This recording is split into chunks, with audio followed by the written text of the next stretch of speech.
नमस्कार दोस्तों, STD Chrome में आप सभी का स्वागत है। आज हम लोग आनुवंशिकता को समझेंगे। आइए शुरू करते हैं। आनुवंशिकता, देखिए इसकी परिभाषा क्या है। एक ऐसी प्रक्रिया जिसमें आनुवंशिक लक्षण क्या करते हैं, एक पीढ़ी से दूसरी पीढ़ी में प्रसारित होते हैं। क्या है, एक ऐसी प्रक्रिया है जिसमें आनुवंशिक लक्षण क्या होते हैं, एक पीढ़ी से दूसरी पीढ़ी में प्रसारित होते हैं। इसको और देखिए क्लेरिफाई कर सकते हैं कि सजीवों की एक पीढ़ी से दूसरी पीढ़ी में प्रसारित लक्षण, ये जो होते हैं आनुवंशिक लक्षण होते हैं। तो इसमें क्या है कि आनुवंशिकता क्या है, एक ऐसी प्रक्रिया है जिसमें आनुवंशिक लक्षण क्या करते हैं, एक पीढ़ी से दूसरी पीढ़ी में प्रसारित होते हैं।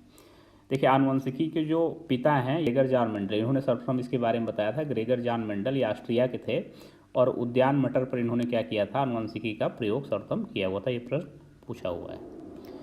इसके बाद देखिए मेंडल द्वारा प्रतिपादित नियम, इन्होंने जो नियम प्रतिपादित किए थे आनुवंशिकी से संबंधित, उसको समझ लेते हैं। पहला नियम था प्रभाविता का नियम। पहला क्या नियम था, प्रभाविता का नियम। दूसरा नियम था पृथक्करण का नियम। दूसरा क्या था, पृथक्करण का नियम। और तीसरा नियम क्या था, स्वतंत्र अपव्यूहन का नियम। स्वतंत्र अपव्यूहन का नियम, ये पूछ सकता है कि इनके द्वारा प्रतिपादित कौन से तीन नियम थे। विकल्प में तीनों दे सकता है नाम, आपको एक तीनों चूज करना रहेगा या कोई और नाम दे सकता है, तो उसको बाइफरकेट करना है कि नहीं ये चीज़ नहीं है। इसमें ध्यान ये रखना कि जो पृथक्करण का नियम है, इसका एक अन्य नाम है, इसका नाम है युग्मकों की शुद्धता का नियम। युग्मकों की शुद्धता का नियम भी इसको कहते हैं। इसके बाद देखिए इसमें क्रोमोसोम, इसको समझ लेते हैं। क्रोमोसोम या गुणसूत्र, इसको हिंदी में गुणसूत्र बोलते हैं। क्रोमोसोम क्या है, तो सबसे पहले समझ लीजिए कि आनुवंशिक लक्षणों को प्रसारित करने का माध्यम। क्रोमोसोम क्या है, आनुवंशिक लक्षणों को प्रसारित करने का एक माध्यम है। कार्ल विल्हम इसके खोजकर्ता थे और वोन नागेली, कार्ल विल्हम और ओन नागेली, ये दो लोग थे। इन्होंने 1842 ईस्वी में जो है क्या किया था, क्रोमोसोम की खोज की थी। यह है क्या, यह न्यूक्लियो प्रोटीन है। क्रोमोसोम क्या है, एक न्यूक्लियो प्रोटीन है। ये जीन धारक होता है। जीन जो रहते हैं ये इसी गुणसूत्र पे क्या रहते हैं, विद्यमान रहते हैं। और क्रोमोसोम नामकरण कौन किया था सबसे पहले, तो वाल्डेयर। वाल्डेयर ने 1888 ईस्वी में इसको क्या बोला, क्रोमोसोम नाम दिया इसका। इसके बाद देखिए प्रजातियों में क्रोमोसोम की जो संख्या निश्चित व स्थिर होती है।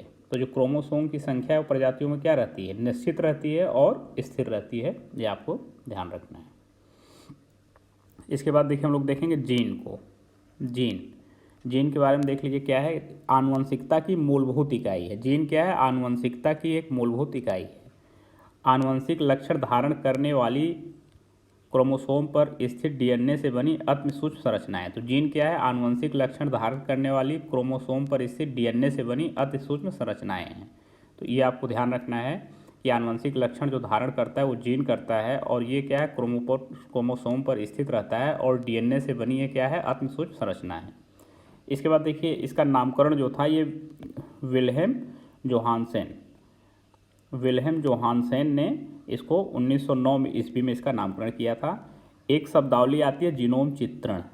क्या शब्दावली आती है, जीनोम चित्रण। यह क्या है, जीनोम के सभी गुणसूत्रों का संरचनात्मक एवं प्रकार्यात्मक संगठन। तो जीनोम चित्रण क्या है, जीनोम मैपिंग क्या है, जीनोम के सभी जो गुणसूत्रों का क्या है, संरचनात्मक एवं प्रकार्यात्मक जो संगठन तैयार किया जाता है उसको क्या बोलते हैं, जीनोम चित्रण बोलते हैं। इसी के साथ देखिए आनुवंशिकी से रिलेटेड ही एक और चीज़ होती है, म्यूटेशन। तो म्यूटेशन क्या होता है, जैसे एकाएक परिवर्तन होना। म्यूटेशन क्या है, बेसिकली एकाएक परिवर्तन होकर कुछ नए गुणों का मतलब उपस्थित होना। जैसे अनुक्रम के आधार में परिवर्तन जीनोम में या जीनों के अनुक्रम में, ये क्रम है इसका परिवर्तन करने का, कि इसमें मतलब बेसिकली क्या, अनुक्रम के आधार में परिवर्तन होता है जीनोम में, एक तरह से जीनों के अनुक्रम में परिवर्तन होता है। लेकिन ये बात ये ध्यान रखने कि इसमें क्या है, ये जो परिवर्तन है ये एकाएक परिवर्तन होता है। इसमें जो है इसके लक्षण क्या होते हैं, जो प्रजातियों के लक्षण वो एकाएक क्या होते हैं, चेंज हो जाते हैं। इसके बाद देखिए जीन, जंपिंग जीन या प्लोमान जीन। जंपिंग जीन या प्लोमान जीन ये क्या होता है, इसको देख लेते हैं। ये सर्वप्रथम मक्का में प्रयोग किया गया इसका। ये खोजकर्ता कौन थे, बारबरा मैकिलटॉक, यूएसए के हैं। इनको नोबेल पुरस्कार 1983 इन्होंने इसकी खोज की थी, जंपिंग जीन की। तो ये क्या है, ऐसे आनुवंशिक तत्व जो एक गुणसूत्र में एक स्थान से दूसरे स्थान में जाने में समर्थ हैं। तो ये जंपिंग जीन क्या होते हैं, ये ऐसे आनुवंशिक तत्व हैं जो क्या है, एक गुणसूत्र में एक स्थान से दूसरे स्थान में जाने में समर्थ हैं, इसीलिए इसको क्या जंपिंग जीन बोलते हैं। कोशिकाओं में डीएनए के खंड ठीक है। ये एक शब्द आता है ट्रांसपोजोन। ट्रांसपोजोन ये क्या है? कोशिकाओं में डीएनए के खंड है। ये ट्रांसपोजोन क्या है? कोशिकाओं में डीएनए के खंड है। इसके बाद देखिए एक शब्द आता है अनुलेखन या ट्रांसक्रिप्शन। इधर देखिए डीएनए दिया हुआ है, इधर आरएनए दिया हुआ है। तो ट्रांसक्रिप्शन क्या होता है? ट्रांसक्रिप्शन होता है डीएनए के एक भाग को आरएनए में कॉपी करते हैं, मतलब आरएनए के रूप में उसको क्या करते हैं? ट्रांसक्रिप्ट करते हैं। तो ये जो ट्रांसक्रिप्शन का क्या तात्पर्य है कि डीएनए के भाग को आरएनए के रूप में ट्रांसक्रिप्ट करना या कॉपी करना, ठीक है। और इस जस्ट रिवर्स ट्रांसक्रिप्ट प्रोसेस क्या होती है? आरएनए के भाग को क्या करते हैं? डीएनए के रूप में ट्रांसक्रिप्ट करते हैं। ये रिवर्स ट्रांसक्रिप्शन बोला जाता है। इसके बाद देखिए डीएनए को देख लेते हैं। डीएनए के बारे में देखते हैं। तो डीएनए को इसकी खोजकर्ता कौन थे? डीएनए के स्विस रसायन शास्त्री फ्रेडरिक मिशर। 1869 ईस्वी में इन्होंने इसकी खोज की थी, स्विस रसायन शास्त्री फ्रेडरिक मिशर ने। कुंडलीकार विन्यास की खोज, तो जो डीएनए है ये कुंडलीकार विन्यास इसका होता है। तो इसकी खोज किसने की थी? Doctor James Watson, doctor Francis Crick, MHF Wilkinson तथा फ्रैंकलिन। इतने लोग मिलकर 1953 में डीएनए को इन्होंने क्या बताया कि ये कुंडलीकार विन्यास के रूप में होता है। ये न्यूक्लिक अम्ल है, एक तरह से न्यूक्लिक अम्ल है। प्रयोगशाला में सर्वप्रथम संश्लेषण द्वारा इसको डॉक्टर अरविंद खुराना ने बनाया था। ये भारतीय हैं, इन्होंने सबसे पहले इसको प्रयोगशाला में क्या किया था? डीएनए को संश्लेषण द्वारा इन्होंने बनाया हुआ था। इसके बाद आप देखिए डीऑक्सी राइबोज शर्करा। डीऑक्सी राइबोज शर्करा है ये, इसमें फॉस्फेट भी रहता है। नाइट्रोजनी बेस इसका है। नाइट्रोजनी बेस में क्या क्या है? एडेनिन, ग्वानिन, थाइमीन और साइटोसिन। एडेनिन, ग्वानिन, थाइमीन और साइटोसिन ये इसके बेस में है। इसके बाद देखिए डीएनए और आरएनए में हम लोग क्या मुख्य अंतर देख लेते हैं। डीएनए क्या है? डीऑक्सीराइबोज शर्करा, ये हम लोग देख रहे थे। डीऑक्सीराइबोज शर्करा है। बेस क्या है? एडेनिन, ग्वानिन, थाइमीन और साइटोसिन। जबकि आरएनए क्या है? ये राइबोज शर्करा है। बेस क्या है? थाइमीन के स्थान पर यूरेसिल। थाइमीन के स्थान पर क्या? यूरेसिल इसका बेस है। अवस्थिति के रूप में अगर आप देखेंगे तो मुख्यतः केंद्रक व कुश भाग में माइटोकॉन्ड्रिया व हरित लवक में। तो मुख्यतः ये केंद्रक में रहते हैं और कुछ मात्रा में कहाँ रहते हैं? कुछ मात्रा में माइटोकॉन्ड्रिया और हरित लवक में रहते हैं। तो इनकी अवस्थिति कहाँ है? मुख्यतः केंद्रक व कुछ मात्रा में माइटोकॉन्ड्रिया व हरित लवक में रहते हैं।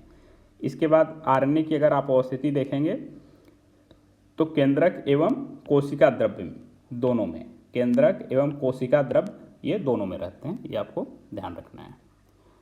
इसके बाद देखिए आरएनए के मुख्य प्रकार। तो आरएनए के मुख्य प्रकार आपसे पूछा जा सकता है कि इसमें क्या क्या है? ये ट्रांसफर आरएनए इसको बोलते हैं। ये क्या करता है? प्रोटीन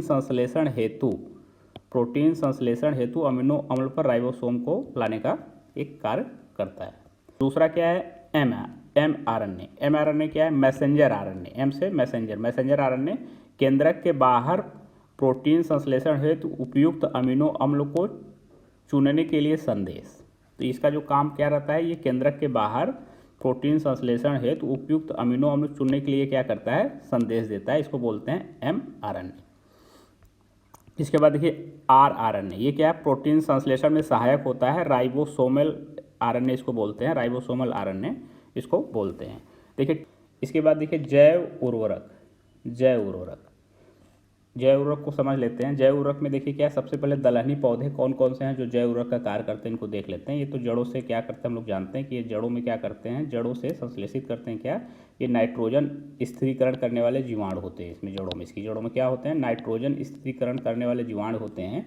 और जो मुख्य दलहनी फसलें हैं ये काम करती हैं, जैसे चना है, मटर है, सेम है और अरहर है।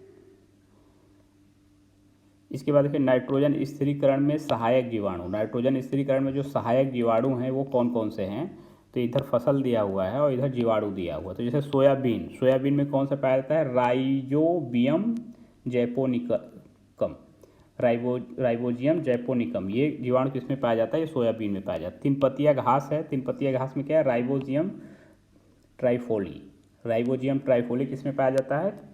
ये तीन पत्तिया घास में। देखिए तीन पत्तियाँ है, तीन से याद रखेंगे, यहाँ ट्राई शब्द आ रहा है, ठीक है। तो ट्राइफोली, तो राइबोजियम ट्राइफोली हो जाएगा। ये तीन पत्तिया घास है। लूसर्न किसमें? राइबोजियम मेलिलोती।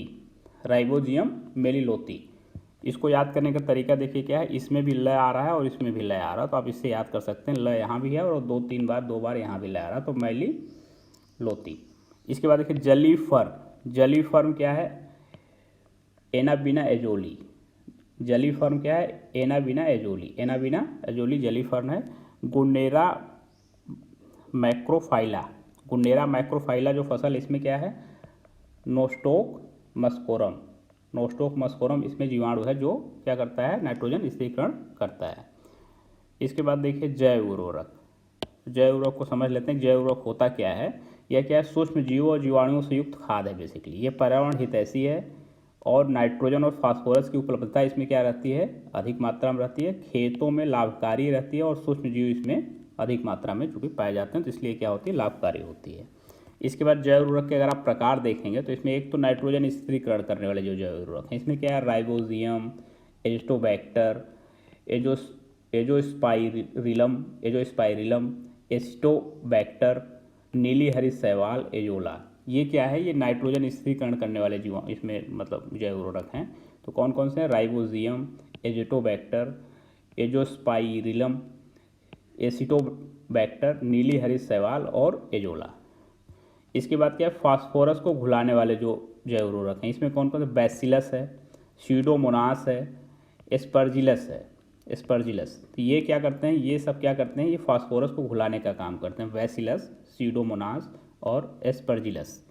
इसके बाद पौधों की वृद्धि को प्रोत्साहन देने वाले कुछ जैव उर्वरक हैं, जैसे राइजोबैक्टीरिया है और स्यूडोमोनास। स्यूडोमोनास यहाँ फास्फोरस को भी घुलाने का काम करता है और वृद्धि का भी काम करता है, ये आपको ध्यान रखना है। उसके बाद कंपोस्टिंग एक्सीलरेटर। कंपोस्टिंग एक्सीलरेटर में कौन कौन से, सेलुलोलिटिक और लिग्नोलिटिक। सेलुलोलिटिक और लिग्नोलिटिक ये क्या करते हैं, कंपोस्टिंग एक्सीलरेटर का काम करते हैं। इसके बाद देखिए नीली हरी शैवाल। नीली हरी शैवाल का प्रमुख कार्य क्या है, इसका अन्य नाम क्या है, नीली हरी शैवाल साइनोबैक्टीरिया बोलते हैं। आपको ध्यान रखिए, पूछ सकता है कि नीली हरी शैवाल को क्या कहते हैं, तो इसको साइनोबैक्टीरिया कहते हैं। ये प्रोकैरियोटिक शैवाल है, ये प्रोकैरियोटिक शैवाल है। इसके बाद ये क्या है, नाइट्रोजन स्थिरीकरण में सहायक होता है। और एजोला का क्या है, सहचारी है। एजोला का क्या है, सहचारी है ये। इसके बाद देखिए एजोला, ये भी क्या करता है, आप जानते हैं कि एजोला भी क्या करता है, ये नाइट्रोजन स्थिरीकरण में सहायक है। उपज की क्षमता क्या करता है, बढ़ाता है। पत्तियों की पृष्ठीय सतह पर साइनोबैक्टीरिया, एनाबीना एजोली, ये सब मिलकर क्या करते हैं, ये नाइट्रोजन स्थिरीकरण का कार्य करते हैं। दुधारू पशुओं को खिलाने पर क्या, दूध की मात्रा में वृद्धि हो जाती है। बेसिकली एजोला के जली फर्म का एक तरह से उदाहरण है। इस तरह से देखिए आज हम लोग जो देखे हैं, एक तो आनुवंशिकता देखे हैं और दूसरा जो है जैव उर्वरक के बारे में देखे हुए हैं। आप लोग इस चैनल को सब्सक्राइब कर लीजिए, जिससे कि सभी महत्वपूर्ण नोटिफिकेशन आप लोगों को समय पर मिलते रहें। अभी और भी इसी प्रकार के कंटेंट आपको इस चैनल पर उपलब्ध कराए जाएंगे। धन्यवाद।